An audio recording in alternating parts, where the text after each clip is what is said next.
Sarah, I heard you have an interview scheduled for 5 p.m.? Yes, that's right. You should have mentioned it earlier. I always keep track of everyone's schedules. Oh, I didn't think it was necessary to announce it. Won't that be a problem picking up your son from daycare? I've arranged for extended care. If I'm running late, I can ask family to help. You know, you could have asked me for help with scheduling. That's kind of you, but I have it handled. Actually, I already switched assignments with you. What? Don't worry, I've taken care of everything. But I didn't ask for that. I thought you might be struggling. Maybe I'm being nosy, but I got them to swap our interviews. Mine starts at 3 p.m., so you can take that one instead. But Tom, isn't your interview location quite far? It's only an hour by car, and it'll probably finish earlier than your interview would have. We help each other out when we needed, right? Don't worry about it. Oh, thank you. You don't sound very happy about it. I went out of my way to help, you know. No, I appreciate it. It's just unexpected. No problem. Just treat me to lunch sometime and we can call it even. Huh? As a single mom, you should rely on others more. Well, everyone's already very helpful. Come on, don't be so formal with me. We're friends, right? We're colleagues. Really? From where I stand, you seem to be pushing yourself too hard. I don't think so. You're always staying late, working through lunch. Not healthy. I manage my time carefully. I'm 1 year older than you and you're senior at work, so don't hesitate to ask for help when you need it. I'm pretty flexible and can respond quickly. I understand. Or could it be, have you fallen for me? What? Don't be shy. I notice how you always work so hard. That's just being professional. I'm known for being the caring type. You know, can't help but look after others. I see. People tend to fall for me pretty quickly. Is that so? You don't have to play hard to get, you know. I'm not playing anything. Come on, you're supposed to tease me about that. Now I'm embarrassed. Sorry. So serious, Sarah. That's what I like about you. Even as a single mom, you never slack off at work. And despite being a mid-career hire, you write fantastic articles. You're exactly my type. Oh, no, I'm not. Always so modest. That's cute too. Please don't say things like that. Hey, don't put yourself down like that. You're a wonderful woman. You should have more confidence. Thank you. See? That's better. And please, just say thanks instead of thank you. Feels more natural that way. Yes. You know, we should grab coffee sometime. Discuss work stuff. I prefer to focus during work hours. Then we can go out after work. Anyway, don't hesitate to ask if you need anything. I'm single, so I can help with your work anytime. Actually, I've been more than happy to help you specifically. Yes, I understand. I mean it. Anytime, day or night, I'm always available for you. That won't be necessary. Well, let's do our best for the afternoon. Yes, thank you. Sarah, where are you right now? I'm at the amusement park with my son. What a coincidence. I'm actually there too. What? You're at the amusement park? Yeah, I like going for a drive this morning. And when I saw the Ferris wheel, I remember you mentioning you were taking your son here today. I never mentioned my plans to you. Oh? Maybe I overheard you talking to someone else then. I see. So, where exactly are you? Well, somewhere in the park. Hey, don't be so vague. I can help you with your kid.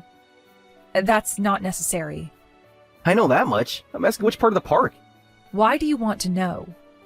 Come on, don't be like that. I came all this way. I didn't ask you to come. Well, we can hang out together. Come on, I'm here by myself. Please understand, this is our family time. Don't be so cold. I bought a ticket already. I'm sorry, but today is meant to be just me and my son. We want to spend some quality family time together. I can make it even better quality time. No, thank you. Don't worry, don't worry. I won't get in your way. I'll just tag along. Besides, wouldn't it be helpful to have a man around? Like when you need to use a restroom when someone needs to watch your son. That's not necessary. I'm great with kids, you know. Please stop insisting. Don't be so reserved with me. It's not that I'm being reserved. My son gets nervous around strangers and we're perfectly fine on our own. Is your son shy? Yes, somewhat. It's probably because you're being overprotective. Kids need male role models. They'll warm up to me in no time. He has plenty of family members. That's exactly why he needs this. Communication is the most important skill for guys. If he's shy, he'll never succeed in life. But he is still very young. I can see you near the carousel. Is that you in the blue jacket? Please stop looking for us. Boys will be boys no matter how young. Better for him to interact with different people. Plus, kids love me. I'm sure we'll get along great. I'm sorry, but this is too sudden. I promised my son it would be just the two of us today. I don't want to break that promise. Aw, come on. I already bought my ticket. It would be a waste if I just left without having fun. And here I was looking forward to spending time with you guys. I'm sorry. I can see you're heading to the food court. Want me to grab some snacks? How do you know where we are? Lucky guess. The food court's popular this time of day. Please, all I want is to spend some quality time alone with my son. Fine, I guess I'll wander around by myself then. I'm sorry. It's fine. Let's have lunch together tomorrow. I found this really nice place I want to take you to. I'm busy tomorrow afternoon. I already made reservations. That new Italian place. Please don't make plans without asking me first. I've got some things I need to do tomorrow afternoon. Don't worry about that. I'll help you with your work. No, I don't need any help. Come on, babe. Remember what I said before? You can rely on me when you're struggling. Stop trying to do everything by yourself. Please don't call me that. What, babe? We're close enough for that now, aren't we? No, we're not. I'm not struggling and I can handle the work myself. Really, I'm fine. Work is about give and take, you know. You don't have to shoulder everything alone. You're too serious. You should learn to lean on others more. I'm always happy to help you out. Tom, excuse me. My son is hungry, so we need to go. Oh, you're going to eat? Actually, I'm starving too. Maybe we're heading to the same restaurant. I might just look around and see. If we end up at the same place, we might as well eat together. We're leaving the park now. Already? Still early. Let me treat you both to a dinner at least. No, thank you. Goodbye. I'll walk you to your car then. Where are you? That won't be necessary. Please stop looking for us. You're making me feel uncomfortable. Uncomfortable? But I'm just being considerate. Alright, just text me when you get home safe. Hey, Sarah, can I come over to your place? What? Tom, what's going on? Just finished drinking at the bar near your place. How do you know which bars are near my place? I was actually drinking nearby. Just need a place to rest for a bit. Absolutely not. Come on, it's freezing out here. Please go home. Hey, is there any way to treat a close colleague? Aren't you being a bit cold? My son is sleeping. Sorry. I'll be quiet. We'll wake him up. Please go home. Though it would have been okay if your son wasn't there? That's not what I said. I can see your lights are still on. Are you outside my house? Alright, I'll be honest with you. Yes? I have something important to tell you, so please let me in. Like I said, my son is here. I think I see you through the window. Stop looking in my windows. But you can't come out to drink right now, right? That's true, but That's why I want to talk at your place. please, let's do this another time. We can find some time during work hours. No, it has to be now. I've been trying to tell you for weeks. Whatever it is can wait until tomorrow. This isn't something I can say at work. I want to be your support system. Single motherhood must be tough. You must feel lonely. Can't rely on men, have no time, and probably worry about money too. I want to take all those worries away. I want to take care of you. Huh? I've been watching you for months. You're perfect. Please stop. I'll take care of both you and your son, so please entrust your life to me. I promise I'll make you happy. No, thank you. Please don't ever show up again. I'm outside your door. Just let me explain. I am calling the police if you don't leave. Wait, you think I'm joking? I'm dead serious here, baby. You're being a nuisance. Please stop. I bought gifts for your son too. That's extremely inappropriate. Sarah, baby, stop being so reserved. Will you please stop stalking me? This is seriously bothering me. And stop calling me baby. It's been making me uncomfortable this whole time. I am not your girlfriend. But we're perfect together, I can tell. I am calling the police. Huh? Sarah? I cannot accept your advances. I have reached my limit and I will be reporting this to HR. What? Why are you bringing work into this? Hey, you can't do this to me. I've done so much for you. Because work is our only connection. I have only ever seen you as a colleague. I have been putting up with this since I joined as a mid-career hire, but everything you do creeps me out. Please realize how uncomfortable you make people feel. I was just being nice because I knew single moms have it tough. You're the one who's misunderstanding things. Really? Didn't you just confess to me? Like hell I did, you ugly hag. Just because you're somewhat pretty doesn't mean you can get cocky. You're just a loser who got dumped by a man. Actually, I left my husband. No one leaves a perfectly good marriage. He probably cheated on you or something. You got dumped first. And after all this time I helped you out, you turn around and do this? You're seriously messed up. When did I ever turn on you? Isn't that what you're doing? You led me on, and you accepted my help, and you smiled at me. Don't think you can keep working at our company. Single moms are just dead weight. Who do you think they'll believe? You, a mid-career hire, or me, who's been here since I graduated? There are plenty of people who could replace you. You'll get fired and rot in hell if you're son. No one's going to save a single mom who flirts with men. I've saved all these messages. You wouldn't dare to show anyone. The police are on their way. Goodbye, Tom. Sarah, could we talk? HR told you not to contact me in private, didn't they? Please just hear me out. No. Yes, I know, but I really need to apologize properly one more time. I won't forgive you, no matter how many times you apologize. You're being unreasonable. I've forwarded this conversation to HR. Wait, I didn't know. If I had known you were headhunted by the CEO himself, I would have never done something so stupid. So you're only apologizing because you found out I know the CEO? That's not what I meant. I was just surprised. When I calmed down, I realized how horrible the things I said were. But at that time, I was so upset because I was serious about you, and getting rejected hurt. I wasn't in my right mind. I never thought you were in your right mind to begin with. What? How can you be so cruel? You always tried to help with my work, claiming you were looking out for me, but it was all a nuisance. Every time you helped, you made mistakes that I had to fix. Do you know how many times that caused problems with my family's schedule? And despite me repeatedly declining your help, you kept butting in. I was trying to be nice. I never asked for your nice. I just want to assist you. Nobody asked for your help. When I need help, I'll ask for it normally. You're ungrateful. But what about that time with the sudden interview? That must have helped.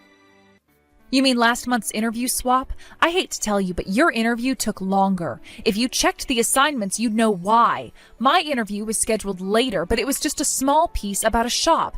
Taking photos and a quick chat, an hour at most. But your assignment was a 2-page feature. You needed in-depth interviews and extensive photography. Plus, it was a 2-hour round trip. You actually ended up leaving work earlier than me that day. I didn't realize. I'm sorry. I only looked at the interview times. I didn't realize it would take that long. I won't do anything anymore. I really am sorry. What I found most unforgivable was how you interfered with my time with my son. You showed up uninvited at the amusement park and tried to join us for dinner even after I refused. That was really just a coincidence. How is buying an amusement park ticket and entering a coincidence? I thought I might run into you. I also know you've been lurking around my house. No, I haven't. I have photographic evidence. You have been wandering around for days, so I asked someone I know to take pictures. I'm submitting them at tomorrow's meeting. Delete those pictures. Please, I'm begging you. Sarah, please, I'm sorry. I misunderstood. I thought you were interested in me too, and I got carried away. You should really consider the gap between your perception and reality. Everything was just your self-centered assumptions, and that's why you make people uncomfortable. I won't come near you anymore. I won't do anything unnecessary either. So please don't say anything more to the company. Could you tell them you've forgiven me? HR told me not to come to my desk until they decide on disciplinary action. At this rate, I might get fired. Yes, that's likely. My career will be ruined. You should have thought about that before. What I did to you was truly inexcusable. I've reflected deeply, but I really don't want to lose my job at this age. Weren't you the one who tried to get me fired?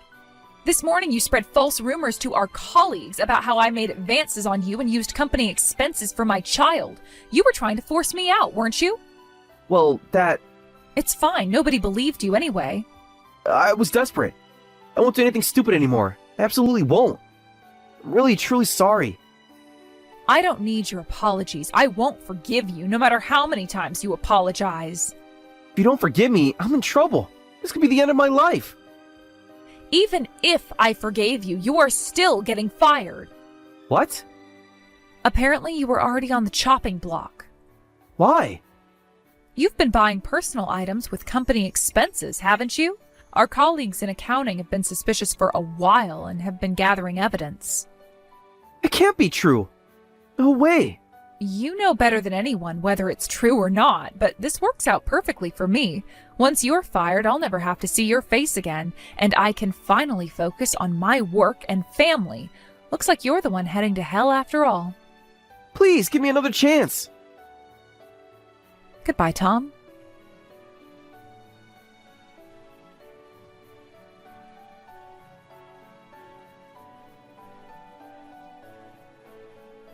One week later, Tom was fired from the company for embezzlement and stalking.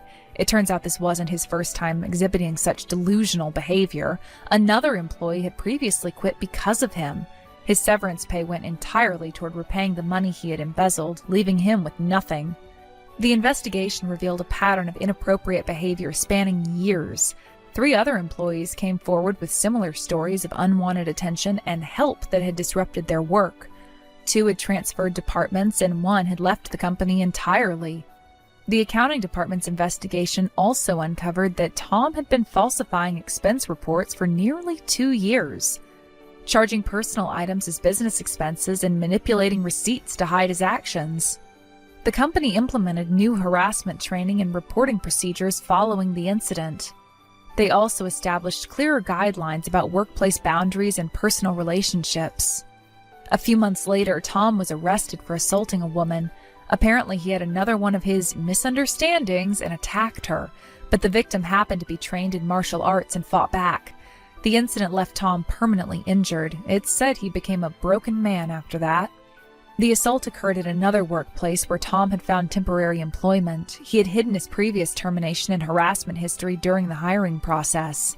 When his new female colleague rejected his friendly offers to help, he reacted violently. The incident finally led to a restraining order and mandatory counseling order from the court. While I have no sympathy for Tom, my heart aches for his assault victim. I pray she heals from this trauma quickly. I hope she can forget about that delusional creep and move on with her life.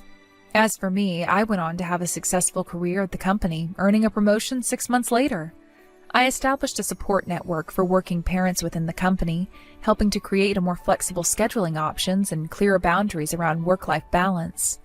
My son grew up to be a confident, well-adjusted child, untouched by Tom's attempted interventions in my life.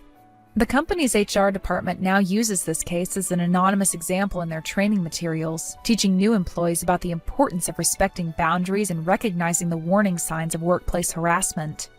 I occasionally speak at workplace safety seminars, helping other companies develop better protocols for protecting their employees from similar situations.